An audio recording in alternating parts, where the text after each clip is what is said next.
반갑습니다. 지난주에 이어서 시편 113편 후반부의 말씀을 함께 나누도록 할게요. 5절 본문은 같습니다. 여호와 우리 하나님과 같으니까 누구리요. 높은 곳에 앉으셨으나 스스로 낮추사 천지를 살피시고 하나님을 알고 찬양하라 라는 제목으로 말씀을 나누었죠.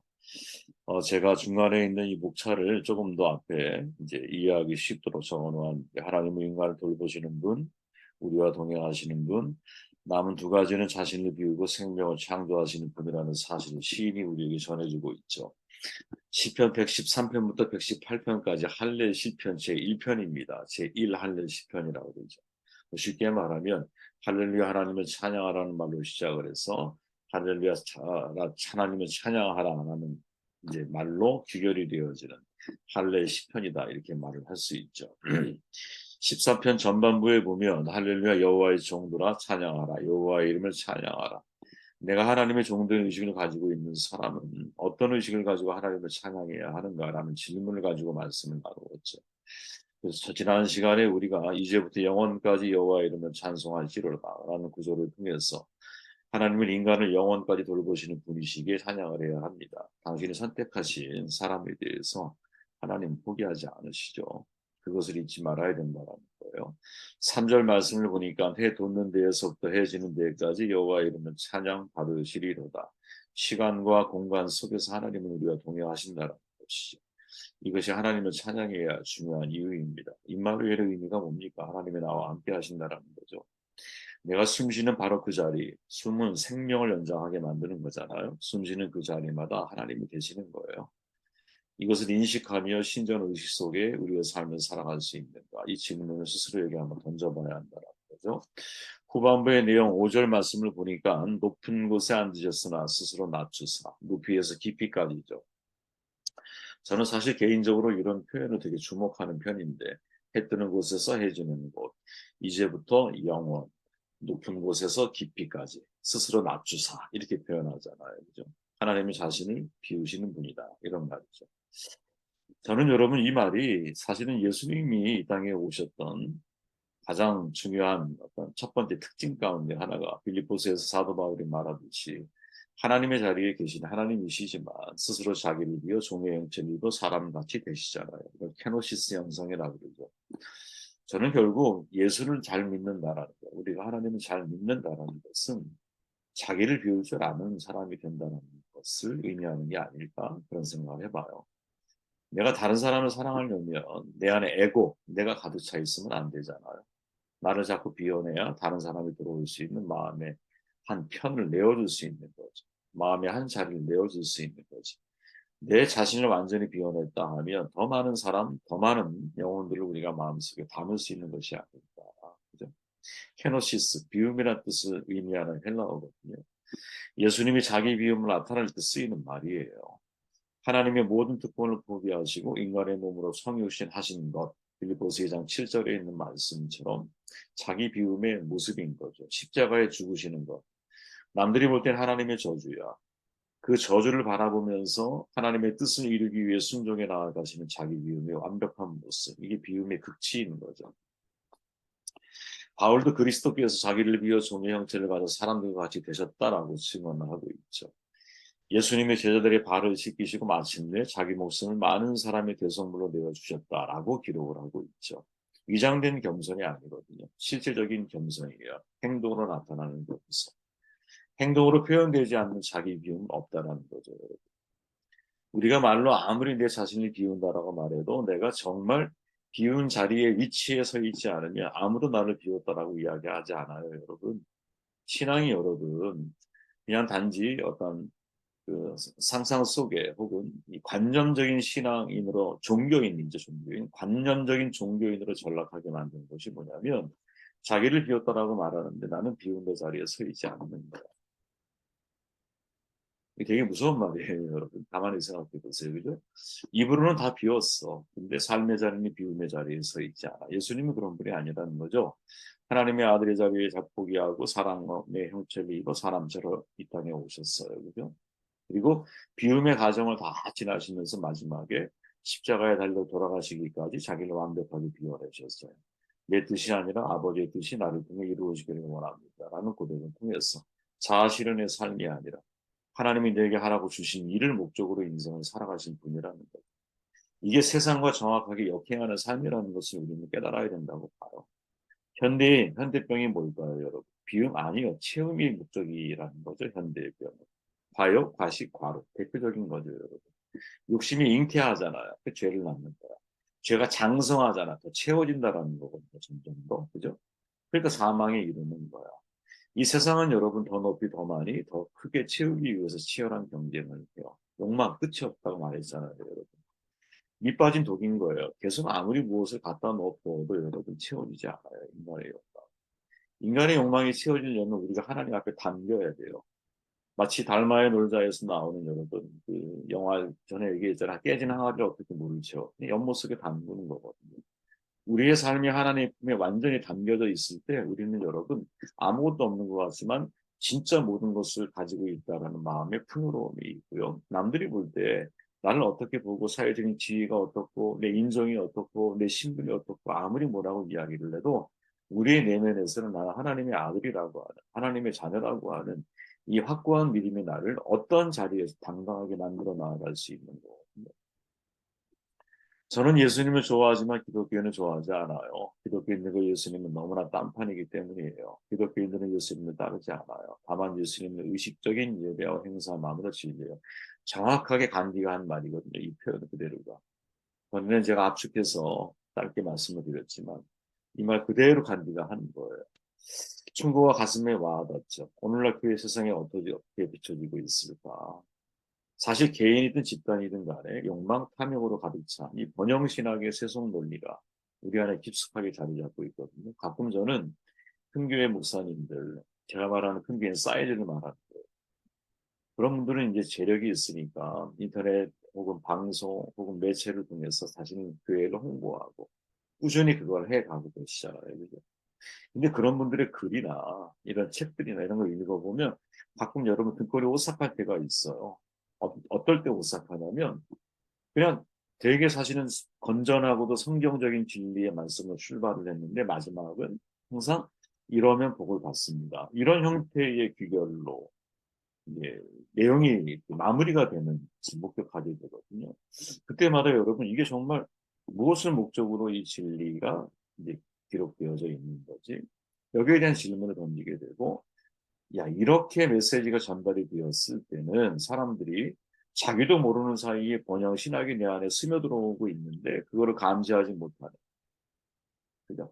내가 강물 속에 있으면 강물의 흐름을 느끼지 못하듯이 무엇인가 처음에 출발은 진리였는데 마지막에 이상하게 그 모든 것들이 복을 받지 말라는 말이 아니에요.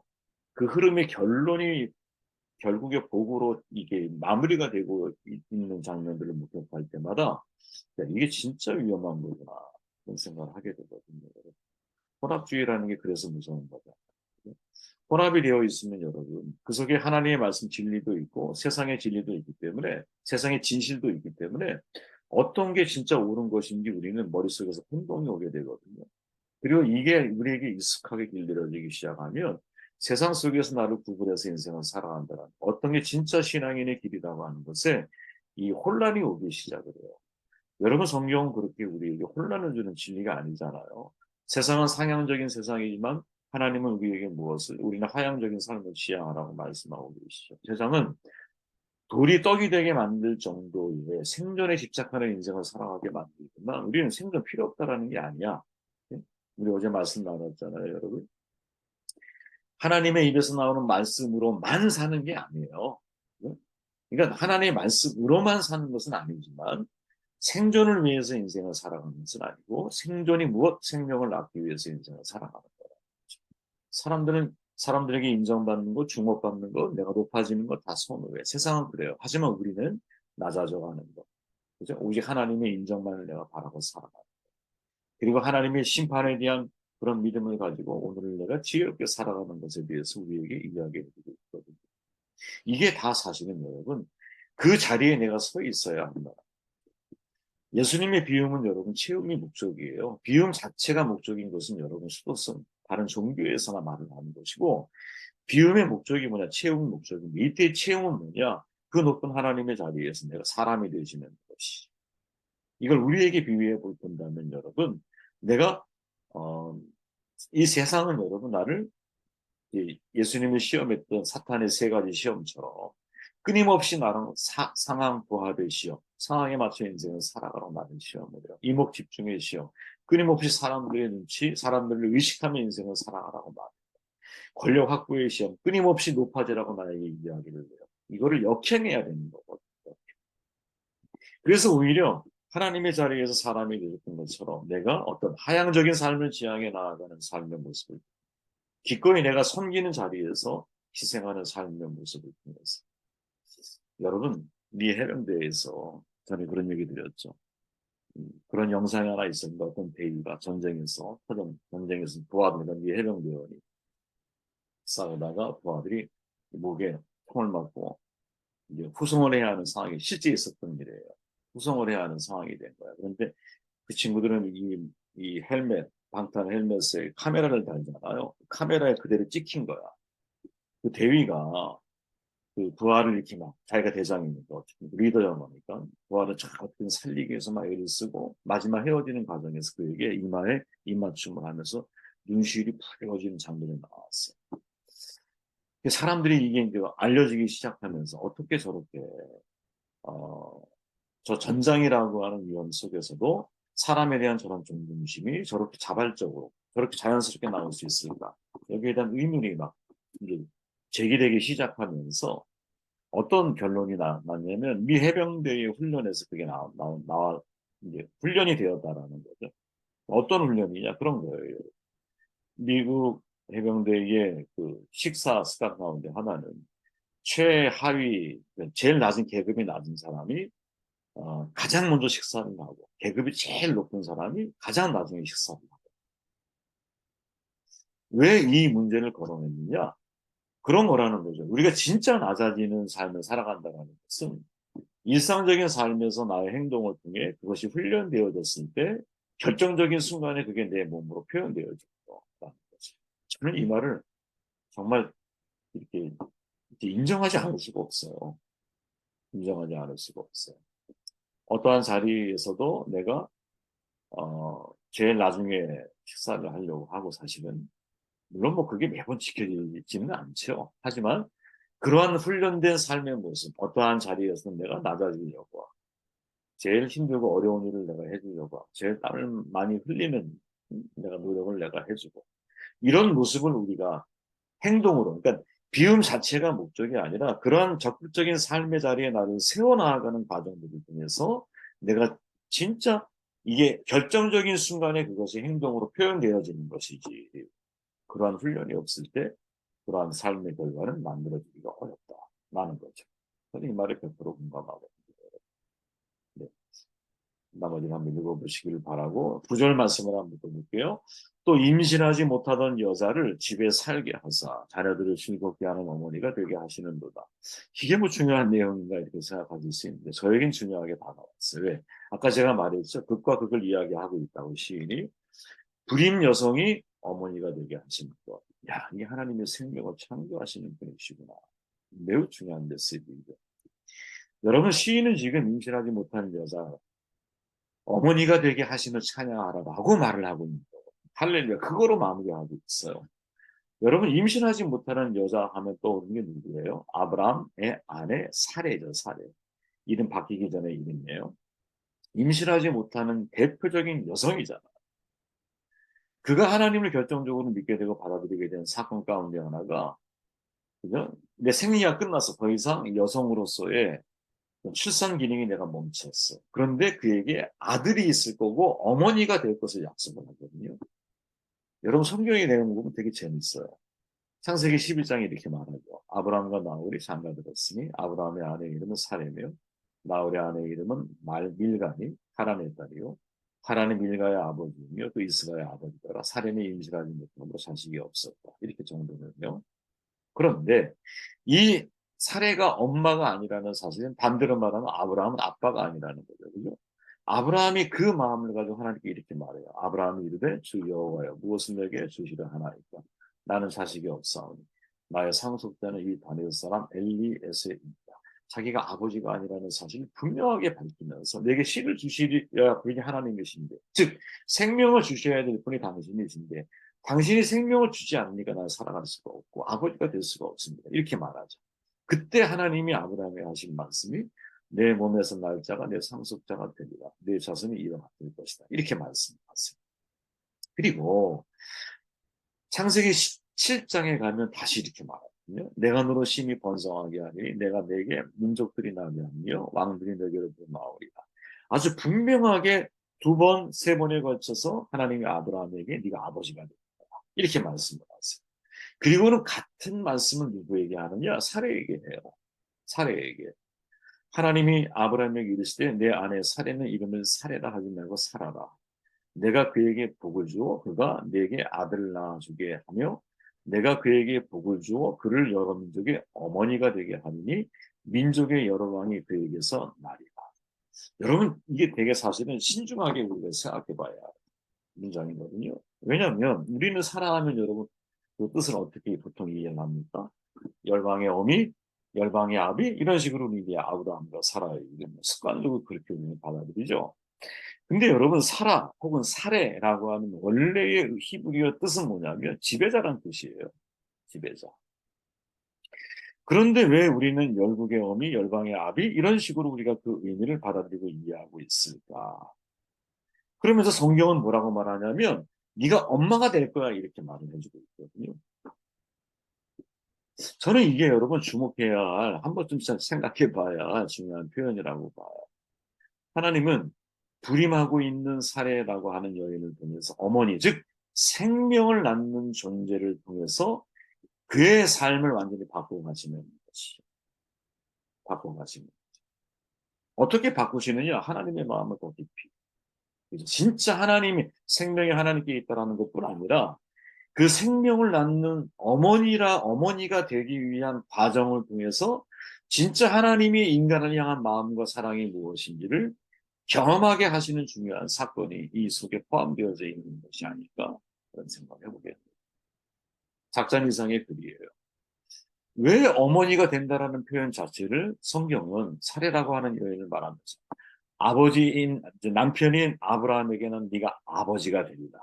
그리고 아내인 사례에게는 당연히 네가 어머니가 되리라. 아니 자식을 낳으면 당연히 부모가 되는 거 맞는 거 아니겠어요?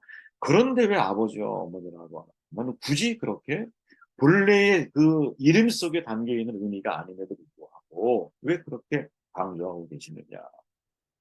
작자 미상의 글을 통해서 그 의미를 한번 생각해 보게 되었어요. 이런 글이었어요. 어머니가 된다는 것은 생사의 갈림길에 놓인 출산의 고통 속에서 죽음의 순간을 거치면서 새로운 인간으로 태어나는 것입니다. 누구도 도와줄 수 없는 탄생의 고통과 출산의 고통을 아기와 함께 극복함으로써 한 생명으로서 그리고 한 어머니로서 진정으로 태어나는 겁니다. 여성이 어머니가 된다는 것은 무한한 힘을 실현시킬 수 있는 인간으로서 거룩한 창조 활동에 동참한 결과 새로운 영적 인간으로 태어나는 것입니다. 영적으로 태어나는 어머니의 눈에는 무한히 열려있는 아이의 영혼이 보이고 생명의 신비 앞에서 경외심을 가지고 바라보게 됩니다. 나아가 자신의 영혼에 눈을 들어 어머니는 아기의 영혼을 사랑으로 품을 수 있으며 생명을 가진 모든 것을 겸허하고 온유한 마음으로 돌볼 수 있을 것입니다. 모르겠어요. 여러분들은 모르는데 저는 이 글을 읽으면서 이게 어머니에게 주신 정말 하나님의 특별한 더 고급진 인간인 거죠. 어머니가. 그죠? 재질이 다르잖아요. 남자하고. 훨씬 더 고급 재질의 존재 아니에요. 그죠?